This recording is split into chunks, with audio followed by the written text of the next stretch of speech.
L'important maintenant, c'est de faire au plus vite pour pouvoir sauver ce qui est encore sauvable, quoi.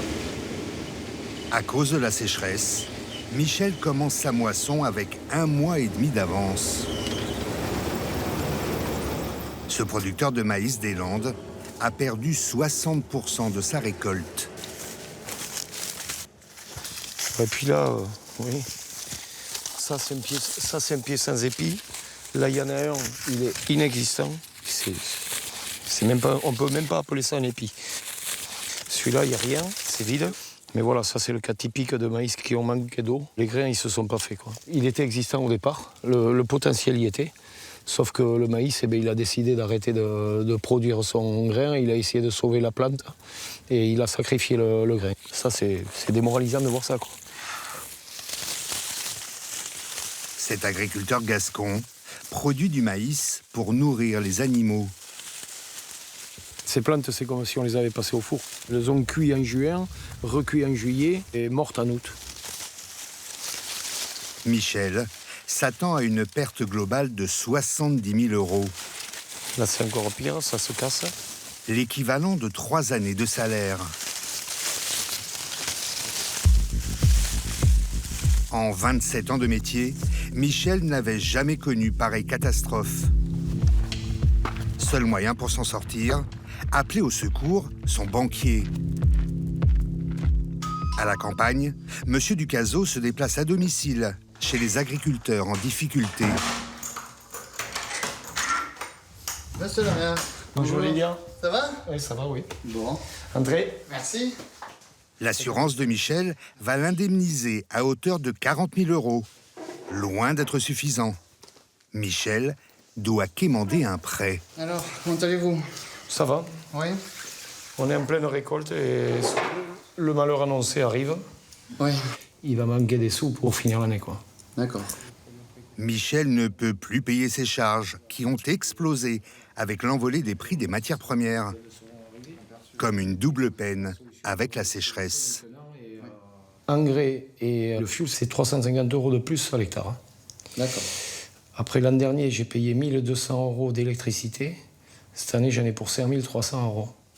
J'ai 4 000 € d'écart entre les deux. Donc toutes ces charges, ça me fait 30 000 € de plus sur l'exploitation. Rien que cela. Moi, mes comptes, c'est qu'il me faudra 30 000 € pour ne pas mettre à ça la trésorerie de mon exploitation et pouvoir vivre normalement, quoi. Voilà, on va intervenir sur 2 niveaux. Le premier, ça va être d'injecter de la trésorerie supplémentaire. Ouais. Alors attention, l'objectif n'étant pas que l'on soit en surfinancement Non. et qu'on rajoute de l'endettement. Le banquier veut attendre la fin de la récolte de Michel pour connaître ses pertes exactes et estimer le montant du prêt. Pour l'aider à tenir, il lui accorde une autorisation de découvert plus importante. Ça nous permet de tenir jusqu'en décembre. Exactement. D'accord. Face aux sécheresses, appelées à se répéter avec le réchauffement climatique, il y aurait bien une solution. Salut Clément, tu vas bien? Salut Michel, ça va et toi? Impec. Combien t'es, toi? 35 quintaux. 35 quintaux, toi? Oui, 35 quoi. C'est pas mal. Bon, nous, on est à 20 quintaux hectares. Hein, nous. Pas mal, mais bon. Michel voudrait installer sur le champ de son jeune voisin une piscine géante. 23 000 mètres cubes de retenue d'eau de pluie pour irriguer le maïs.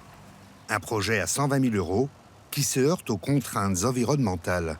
Ah ben, les écologistes, on va nous demander si c'est une zone humide. On va venir contrôler sur le terrain s'il n'y a pas des fougères, des jaunes, des... C'est pas classé ruisseau, parce que sur les ruisseaux, c'est fini, on ne fait plus de lac. Mais si on a le malheur de trouver une écrevisse ou un papillon qu'il ne faut pas, on peut nous bloquer notre projet d'irrigation. Pour un filet. Pour rien. Alors c'est ça, quoi. C'est un peu trop, quoi. Ces retenues d'eau font polémique. Certains spécialistes estiment que 10 à 40% de l'eau stockée dans ces bassines, au lieu de remplir les nappes phréatiques, serait perdue par évaporation. Pour trouver des solutions, d'autres se coltinent des nuits blanches. Angélique, 34 ans, vendange, à la fraîche, dès 3h30 du matin, pour que son raisin ne pourrisse pas. On a un raisin atypique du fait de la sécheresse, puisqu'on a des raisins chargés en sucre avec très peu d'acidité. Mais le problème, c'est qu'aujourd'hui, on a encore des températures au-delà des 40 degrés. Donc il faut vraiment vendanger le matin de bonne heure pour que la vendange soit fraîche et ne s'oxyde pas. Cette jeune viticultrice exploite 34 hectares de vignes de l'Entre-deux-Mers, dans le Bordelais. Cet été, elle a perdu 70% de sa récolte de raisins noirs et 80% de blancs. Sur une autre parcelle, elle prélève des raisins pour analyse, pour savoir s'ils sont prêts à être pressés. Comme le maïs de Michel, le raisin d'Angélique a été privé d'eau et partiellement grillé, sous un soleil à 52 degrés à son pic au mois de juillet. Là, ceux-là, quand on sent qu'ils sont durs quand même, ça fait comme des petits pois.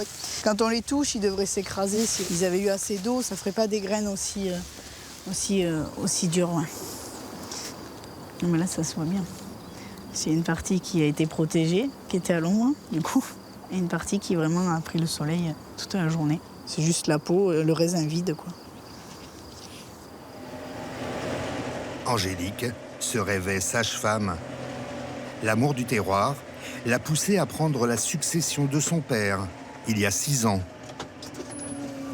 2022 est sa 5e Annus Horribilis consécutive. Je me suis installée en 2016, où j'ai eu une très belle récolte. Et après, tout a commencé en 2017, où j'ai eu une année de gel. 2018, on a eu une année très pluvieuse, avec une grosse attaque de mildiou, donc la maladie sur les raisins et une perte de récolte aussi. 2019, j'ai gelé et grelé. J'ai eu une perte aussi. 2020, j'ai gelé. 2021, j'ai gelé aussi. Et cette année, 2022, c'est la sécheresse qui m'a fait perdre de la récolte. Et ce qui fait qu'en 2020, j'ai décidé de mettre mon exploitation en redressement judiciaire. Ce qui m'a permis de geler mes dettes pendant 2 ans et pouvoir remonter un peu ma trésorerie. Des déboires professionnels doublés d'un drame familial. Il y a 5 ans, Angélique perd son mari, Nicolas. Ce boulanger-pâtissier devenu commercial meurt brutalement d'une rupture d'anévrisme à l'âge de 30 ans, le lendemain de Noël. Angélique est alors enceinte de leur 2e enfant. Aujourd'hui, elle élève seule Nolan, 5 ans. Waouh, tu fais un bisou à moi? Ça va mon cœur? Et Noélie, 8 ans. Ses enfants sont sa bouée de sauvetage. Ça a été l'école? Oui. Oui. Une petite histoire que j'aime bien raconter, c'est en 2020, j'ai gelé. Je me suis levée, comme tout le monde, le cafard, un peu les larmes aux yeux, il faut dire ce qui est, parce que c'est encore un travail anéanti. Et ils sont arrivés le matin avec une petite pièce qu'ils avaient pris chacun dans leur tirelire pour me donner les sous en me disant « Tiens maman, c'est pour que tu arrêtes de pleurer et que tu aies un peu de sous pour ton exploitation. » Donc c'est mignon. Allez. Angélique vit dans un appartement en ville. Mais comme elle travaille 6 jours sur 7, jour et nuit, elle passe l'essentiel de son temps sur le domaine. Allez, du coup on retourne à l'exploitation. Les enfants sont souvent gardés par les grands-parents. Tiens, papy lave la machine, regarde. Ah oui, papa. Maman, on peut leur faire 4 heures? Même si on a des difficultés sur l'exploitation, ça redonne le sourire quand même, les enfants, mine de rien. À peine le temps de s'attarder avec eux, Angélique doit jouer les mécanos. Vas-y, Son papa, Eric, bientôt à la retraite, là, stop. lui donne toujours un coup de main. Eric, c'est qui le meilleur mécano des deux? Souvent c'est elle, parce que moi les mêmes passent pas. Cette année, à cause des pertes financières dues à la sécheresse, Angélique ne pourra pas embaucher d'ouvriers agricoles pour la soulager. Je suis ce mot qu'il fallait pas. Elle croule sous les dettes. 200 000 € d'impayés depuis 5 ans. Mais c'est une battante. Psychologiquement, elle est mieux qu'elle était. Vu les malheurs qu'elle a eus, c'est sûr qu'elle a eu des gros soucis où elle était au fond du trou, c'était pas évident. Il a fallu qu'elle soit très forte pour se relever des galères qu'elle a eues, ça c'est vrai. Une résiliente. Ouais. D'autant qu'Angélique ne parvient plus à se dégager de salaire. Plus 6 000, plus 2 040. Elle vit avec 800 € par mois, allocation veuvage, APL et prestations MSA, la sécurité sociale des agriculteurs. Moins 74%. Les pertes de cet été meurtrier n'arrangent rien. 1216. Sur mon exploitation, il me faut 200 000 € à l'année pour la faire tourner correctement. Aujourd'hui, si je fais mes calculs, je vais rentrer entre 110 et 120 000 € sur l'année. Donc j'ai déjà une perte de 70 000 €. Quand on a des difficultés comme ça sur l'exploitation, le soir, quand on arrive en privé, on a envie de lâcher un peu prise et pouvoir dire ce qu'on a sur le cœur. Et c'est vrai que j'affronte toute seule sur l'exploitation et j'affronte toute seule la vie privée aussi. Votre mari, il vous manque? Oh oui. Oui. Oui. Beaucoup. Ben, c'est comme ça.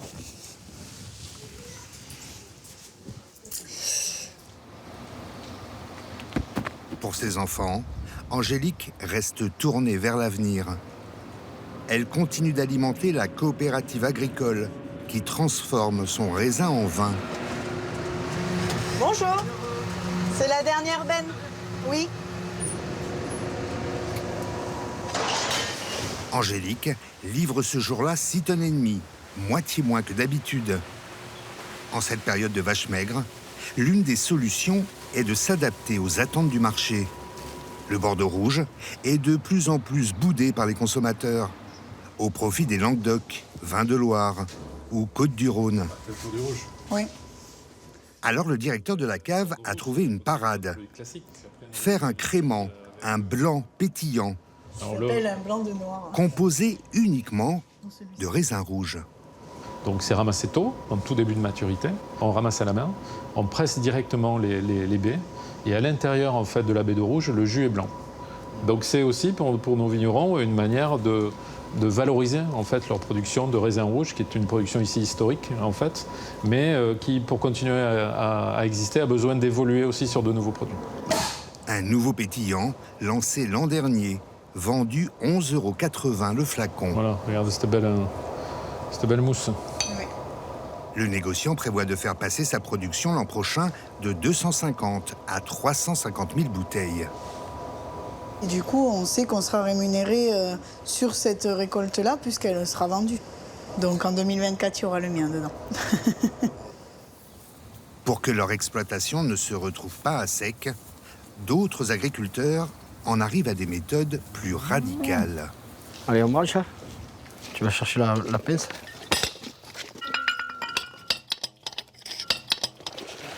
J'ai plus d'eau à mon puits, j'ai plus d'eau à mon forage, donc je vole l'eau pour que mes bêtes ne crèvent pas de soif. Je suis un voleur. C'est la France, hein. Désespéré et acculé, C'est la France. Jérôme, 48 ans, éleveur bio de vaches camarguaises, Tu ouvriras, s'il te plaît. dit ne plus avoir d'autre choix que de braquer les bornes incendie, épaulé par ses fils de 9 et 10 ans.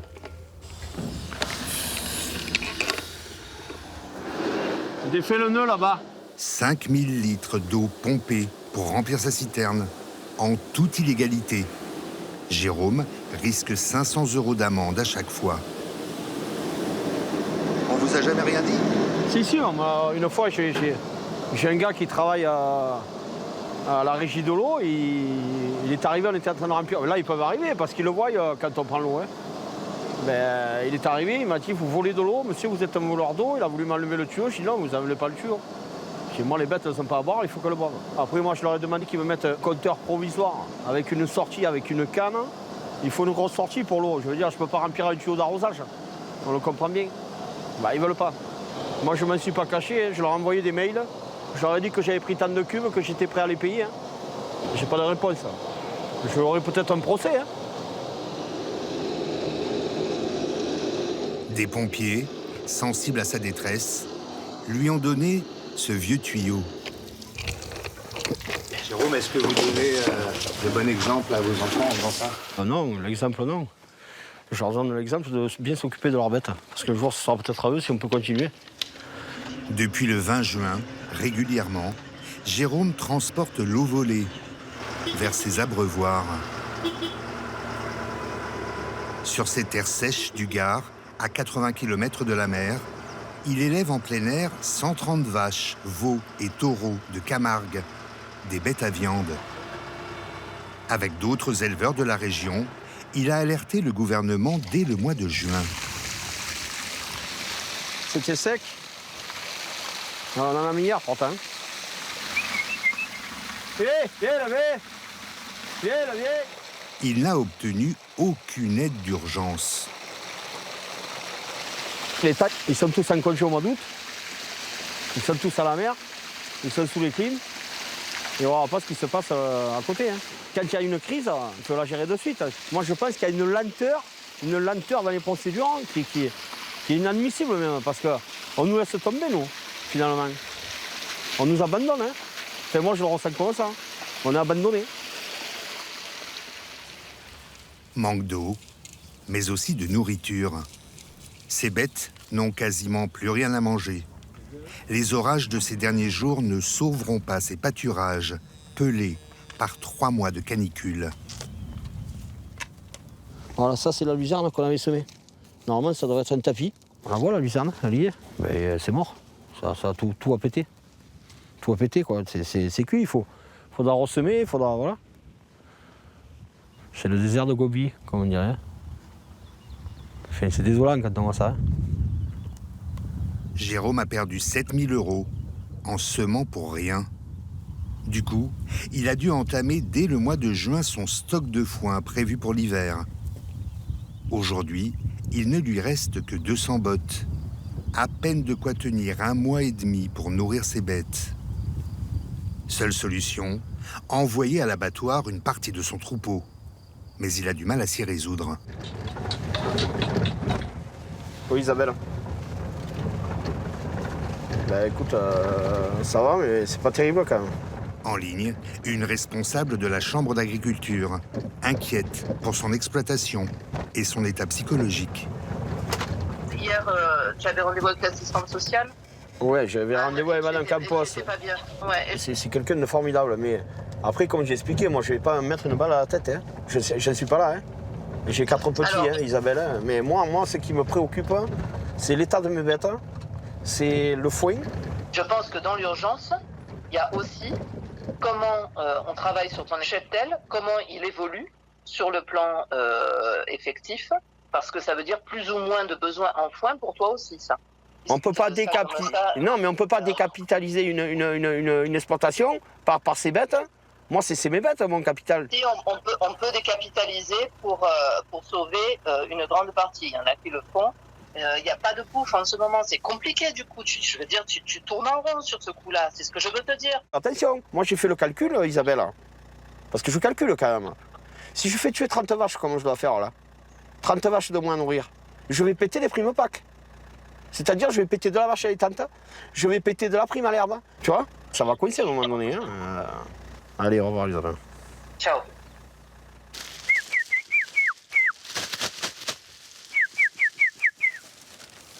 « 30 bêtes en moins, c'est une perte de 20 000 € de prime à la fin de l'année. Mais Jérôme n'a pas le choix. Mélodie, viens. Les vendre lui rapportera 10 000 € tout de suite. De quoi acheter du foin pour ses vaches restantes et leur permettre de survivre à la sécheresse. Voilà. La mort dans l'âme, Jérôme a dû désigner les condamnés.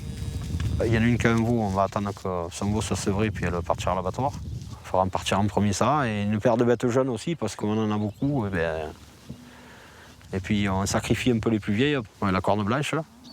Après, il y a complètement à droite qui a le E là, sur la cuisse.